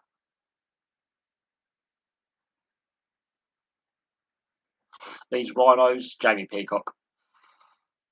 Jamie Peacock for me. And Keith Senior. Jamie Jones Buchanan, although he doesn't look very well lately, I have to admit. Jamie Jones Buchanan, when I watched the England France test a couple of weeks ago, he was part of the studio panel. He does not look well. And I'm being quite honest with that. He's lost a lot of weight and not in a good way. He does not look well. I used to watch Rugby League AM on Free Sports. and he was the co-host on that, and he was, still Jamie Jones Buchanan. He does not look since retiring. He doesn't look right. He does not look 100%. But Jamie Jones Buchanan just because his longevity in the game. Key Senior because he just was an animal, and Jamie Peacock who started out at Bradford Bulls. They for me are my three favourite Leeds Rhinos players. I don't even like the Leeds Rhinos. Jamie Peacock, Willie Mason. I forget who Willie Mason knocked out in that game, but he really gave him he punched someone in a straight knockout, and then that was a proper test match. And you had Nathan Hindmarsh. I like Hindy. Nathan Hindmarsh. Um, you know, the player with the most games who's never won a grand final. Nathan Hindmarsh. I like Nathan Hindmarsh. He's funny. Um, um, like the most tackles in the career. They haven't stopped. It's just because of the COVID restrictions. Australia and New Zealand meant the World Cup couldn't go ahead. They weren't happy with the COVID protocols over here, which was disappointing. But we're scheduled to have, I think, a test match against Tonga when Australia and New Zealand have their test match mid-season, and then we go into the World Cup preparations. So there may be a few tests before the World Cup. But I'm looking forward to the World Cup next year.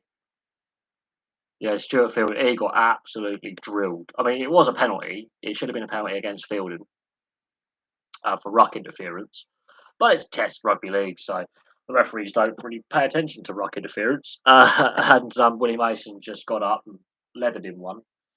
Um, and then Jamie Peacock and others, and Nathan Hindmarsh and co all got involved, and it got a bit tasty. Uh, but when that is obviously some big blokes locking seven bells of shit out of each other for 80 minutes. Adrian Morley would be my fantasy 13. I haven't even sorted out like the 17 and the 18th man, but Adrian Morley would be in there. Nathan Hindmarsh would be in there. Jamie Peacock would be in there. Tim Manor would be in there from Parramatta as well.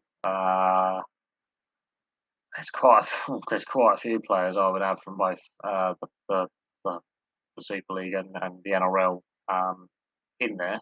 But I wouldn't have Sam Burgess, but I would have James Graham. See what I mean? Like, if I was naming a front row, I wouldn't have Sam Burgess. I wouldn't even have Sam Burgess in my pack. Yes, Adrian Morley, one of the most suspended. If he hadn't got suspended as much, Jesus Christ, his career would have been even better. But you know,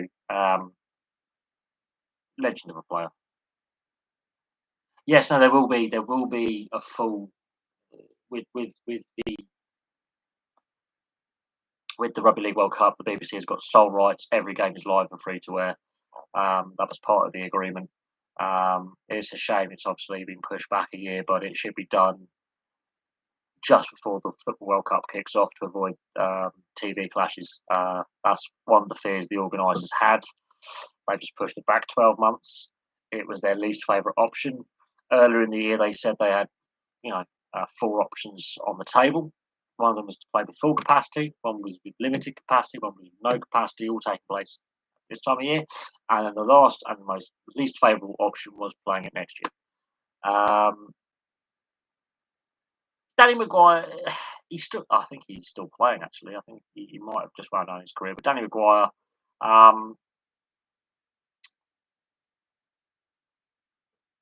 no, that Ramos is not. That's Thomas Repka.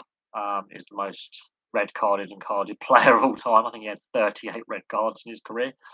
Thomas Repka is something else. Ramos may break that record, but Thomas Repka for professional football in the modern era. Don't know who Thomas Repka is. Just ask any West Ham fans about Thomas Repka. and Slavia Prague fans, and they'll tell you he is the football hitman. Um, Possibly the gnarliest defender you'll ever come across. Makes Vinnie Jones look like a nice guy. Um, no joke on that. But yeah, so talking of suspensions, yeah, Thomas Repka had more suspensions than Ramos. Uh, Ramos has had his fair share of indiscretions and yellow cards and red cards, but not on the same level as Thomas Repka. You just Marco Materazzi and Sergio Ramos don't even come close to Thomas Repka. That's another beast entirely in the modern era. But check him out. Check out some of his suspensions. Um, I mean, Paolo Di Canio pushing over the referee. I mean, that was a lengthy suspension in itself. And Eric Cantona with his kung fu kick, but Thomas Repka playing at the same time in the Premier League. He was still playing until about, I think, 5, 6 years ago. Thomas Repka, absolute animal. Didn't want to get on the wrong side of him. He didn't tolerate players diving. He would really leave his mark on you. Yeah, Thomas Repka had a habit of doing that. Thomas Repka had a habit of going in hard and not necessarily fair. I don't think if he was playing now, he would last much. I think he'll be suspended multiple times in the season. But on his day, was one of the best defenders. Frank Leboeuf was another one. He had a fair few red cards. The angry little Frenchman. Um, there were just in the 90s and the 2000s. There were some players who just were hard as nails, who wouldn't do very well in the modern game. In the sense that the modern game now there's too much diving, too much showboating. And I'll tell you now, if Frank Leboeuf and Thomas Repka and Vinnie Jones were playing now, they wouldn't tolerate some of the showboating from like a Neymar, for example. So hypothetically, if I mean, Thomas Repka has played in the Champions League and Europa League and stuff like that. Thomas Repka was known to side people down quite viciously. Uh, he would go through a player. These are types of players who wouldn't tolerate some of the showboating and histrionics. They would do one. They would take the sending off for the team. They would definitely make a statement for the team saying we're not tolerating this. So when you've got players like Sterling tonight, one of those dives tonight where he had a little brush and he threw himself. I mean, Thomas Repka would have probably put his elbow through him and properly hurt him. The next challenge, he wouldn't have tolerated that. Um, he always had a fair word to say to the opposition in his broken English.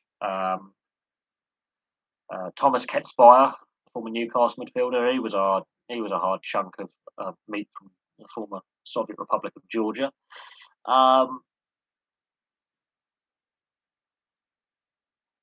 Yeah, you know, honest to God, I hate the diving and the simulation and the faking of injury. I mean, there were two Albanian players tonight who actually had some rather nasty muscular knee injuries who went off in the first half, which didn't help with the 5-0, but you could see they actually were in trouble. There was one of them who could barely run, and you could see he was serious. Like, he was trying to run with, like, a knee injury. Fair play to him, he was trying to play, like, with one leg. But yeah, some of the going down softly. I mean, Harry Kane had one or two as well. I mean, these are you know you wouldn't get that in rugby. You wouldn't get that in rugby league. You wouldn't get that in ice hockey. You get penalised for that. I was watching an NHL game where these two players are going at it. There's a game unsportsmanlike conduct, which is basically diving. It's classed as unsportsmanlike conduct or embellishment. You get 2 minutes in the old penalty box for that. Both players come out and they're at it again. And one play milks the penalty. Player goes back in the old sin bin, and other team on the power play. But that's not really tolerated. Really, it's not. It's not part of the culture of the sport because you're going to have to answer the bell with 5 minutes wages for fighting because you're going to get your head kicked in. And it's not. You will get these agitators. You will draw penalties in ice hockey. You'll get them in like rugby and rugby league where you're going to have that little scrum off. He's going to giving a lot of that. and winds up the opposition. But even then, they're going to give it as good as they get. They're not going to back down from a bit of you know the nasty stuff. Whereas in football, you got your Neymars, and no, he hasn't. It's ridiculous. I mean, if he was playing in the 80s or the 90s, his legs been snapped in half, and that's his career done. He wouldn't have. I don't think sending him off helps. I think it's going to take a player injuring him severely, and then he might stop doing it. There's going to come a moment. It might happen in the World Cup where he's doing his showboating, disrespect. I mean, disrespect the opposition, and other players is going to have enough. I mean, the Colombia tried it back in 2014 where they broke his back. Player just smashed him right in the spine and fractured his, I think, 2 vertebrae in his back. Still hasn't stopped him, but I can see a player going in for a nasty one and just doing him in out of pure frustration, out of disrespect, more than anything. Like, I wouldn't say that. I just think there's going to come a point where we saw it with Rivaldo in the 2002 World Cup, where the ball hit him in the ankle and he held his face, and that was just ridiculous. In the semi-final against Turkey, and that cost Turkey the game because the player got sent off. And how things would have been different if that hadn't happened.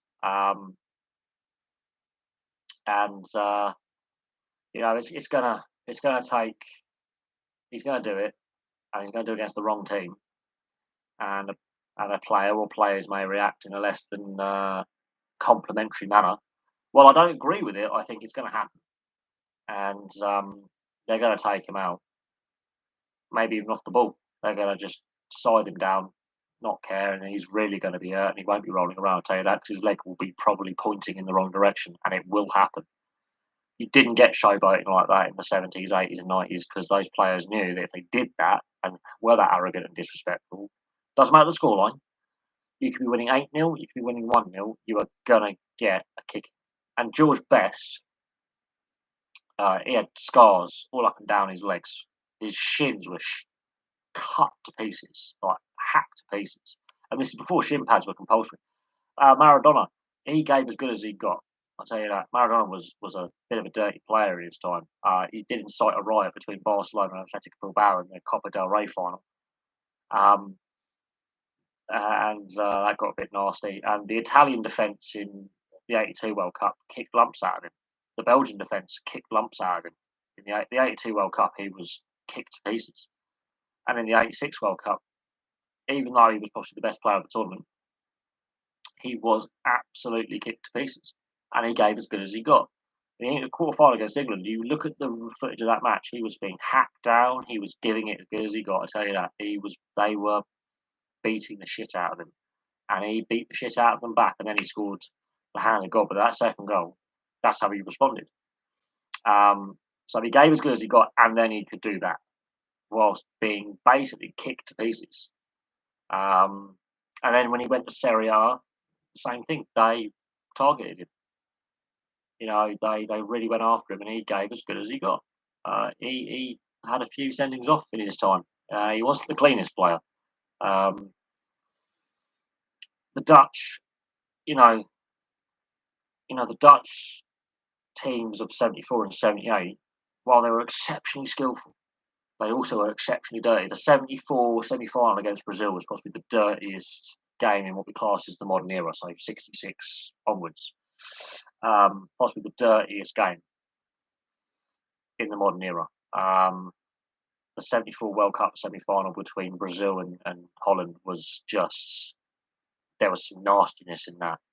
And it is on YouTube somewhere, and it is not pleasant viewing. If you think, you've seen some bad tackles in lower league football or non-league football, you ain't seen the 74 semi-final or the, what's another dirty one? The 82 final between West Germany and Italy was quite a nasty one. And the semi-final between France and West Germany there was some really nasty tackles in that. And of course the Battiston Schumacher incident where Battiston, they're both going for the ball, and Schumacher basically breaks his neck. Broke, literally almost killed him. Real nasty ones. That made Pickford on. I mean, Pickford's early challenge tonight, where clearly offside, and he flies out, and that's nothing compared to what Schumacher did. Yeah, 28. There was some stuff in that as well, from both us and them. We weren't innocent in that either. That was quite a tasty game, but nothing compared to some of the stuff that went before. There were some games in the 90s that were nasty as well. Oh, I remember that were proper nasty. Yeah, but here's the thing: John Stone's saying stuff now. You've got to be very, you have to be very, very careful. Um, I do seem to remember there was some lip reading that I was doing where I was like, these guys. I mean, if you, this is what pisses me off about football and why I prefer other sports is other sports the refs are fully mic'd up. So ice hockey, rugby league, rugby union, cricket as well. They've picked things up on the mics where players have been suspended for abusive comments and stuff they shouldn't say. Football players, they're lucky that the referees aren't fully mic'd up for everyone here. Alfie got, yeah, that was a nasty one. I remember watching that. That was a horrific challenge. Possibly one of the worst challenges. But that was a long-standing rivalry between the two players that went back quite some way. And the season after Man United Arsenal, with Keown and Van Nistelrooy and some of the antics in that game. Yeah, there were some nasty moments. As I say, the 90s and the 2000s, there were some games where this is before the diving becomes a real thing, especially in the Premier League. Other European leagues, it was starting to really become endemic. But I mean, even in Serie A in the 90s, there was some real nasty, nasty, gnarly games where you're thinking this could get out of hand. And the Italians were known until very, very recently to be very, until about the last 10, 15 years, the Italian league was just as brutal. And yeah, I mean, Inter AC Milan, when the fans started lobbing like pyrotechnics at the players, I mean, that got nasty. Very nasty, very, very quickly. But I remember some Italian games where it was just, well, well, I don't think Roy Keane minded too much because he kept doing it. He did it in Scotland as well for Celtic. He didn't really care too much. But yeah, there's been some bad ones. Um, I mean, Lee Cattermole. He's I don't know what's happened to Lee Cattermole. I don't think Lee Cattermole's still playing, but he was definitely a spicy player in more recent times. Lee Cattermole has left his mark on a fair few players. Um, but yeah, Paul Scholes couldn't tackle. One of the best midfielders I think the game has ever seen. Could not tackle to save his life. Um, but yeah, it's something that's gone out of the game, and it's a lost skill, and it's because of all the diving. Um, and that is a problem, a massive problem that the game is facing. Is tackling is going out of the game. Players are afraid to tackle because of diving. They're it's one of them. Yeah, that was. I don't think until I think that was not that wasn't a pleasant incident. I don't think it was deliberate. Um, it generally was just an unfortunate leg break. Really, that was not pleasant to watch. But that's old days. Adam Smith for Man United. The season he joined from Leeds, when he went to control the ball and his leg just exploded. There was one where Chris Kamara, he was the manager of Bradford City at the time. This is a couple of seasons before they made it to the Premier League, and one of his players had a shocking leg break. I don't think so. I don't think so. I think FIFA and need to go. Well, tackling has always been part of the game, and it's in the rule book that diving is against the rules and is worthy of a booking. If the referees are courageous enough to go, that's a yellow card. Stop doing it, and it will get to a point where a player reacts badly, especially with players like Neymar who just dive all the time and showboat and are arrogant and disrespectful, regardless of the scoreline. And it's up to his teammates and his club captain to go pack it in, wind it in, and this is where I think football is less now than what it was. It's less of a challenge now. But that's personal opinion. Um, you know, it is what it is. Um, we've got to where we are. Um, Simply, that's where we are now. That's where the game's at. So,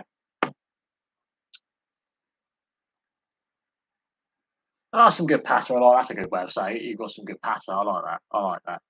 Well, it's subjective. I mean, football is the most watched. Football, is the most popular sport globally, or soccer, depending where you are. Uh,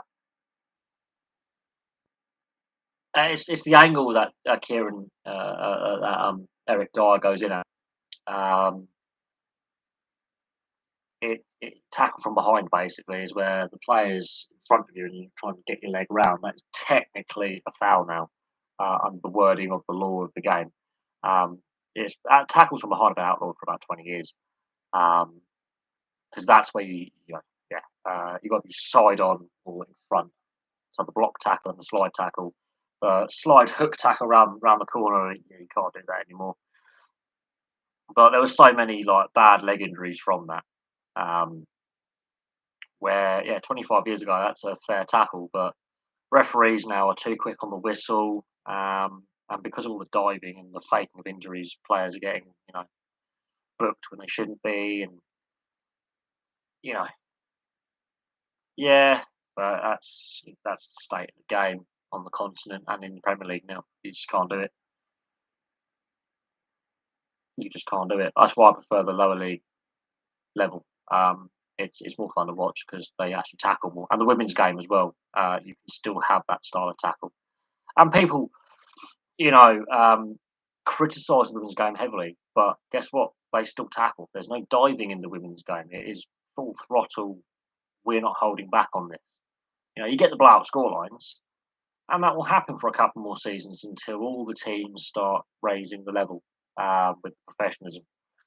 But women's game, there are some tackles in there. I tell you, there are some tackles that in the men's game are pulled up. So the women's game ain't soft. The women's game is not soft alternative that people think it is, and the lower quality alternative that people think it is. They go in hard for tackles, hard for tackles. There is no holding back for basically smashing your opposition player. Um, Same with women's rugby as well. I like their tackle technique, and the breakdown area is what the men's game should be. But the women's game less professional. Um, you know, they're playing how rugby union was played 20 years ago. Uh, Maybe we should start going back to that. But Dave, no. I just think they still tackle. There's no diving in women's football. I think it hasn't been corrupted by the simulation and the histrionics and the play acting that the men's game has. The women's game still has that. If you do that, it's embarrassing. The women's game is played both in rugby and in football as the men's game was 25 years ago. The women's game hasn't been corrupted by the cheating, by the diving, by the faking of injury, by the waving of the imaginary yellow card, the hounding of the referee. The women's game hasn't been affected by what the men's game has. They play it as the game should be played. That's what I find so interesting. And people slag off women's football and women's rugby and women's rugby league and women's cricket and women's ice hockey.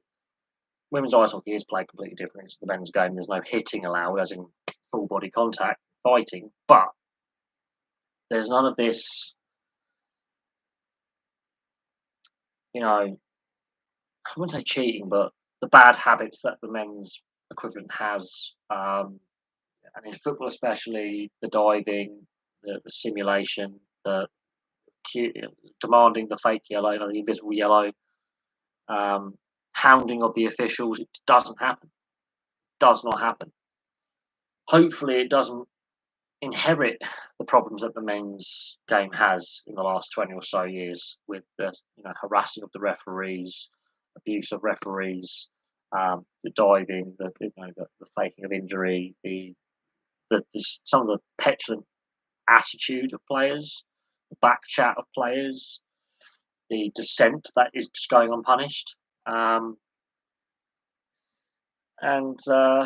it's played in a better spirit, I think, is what I'm getting at. I don't try and compare it on skill level and quality level because I know it's not the same. But it's played in a more positive spirit. I think it's the best way to describe it.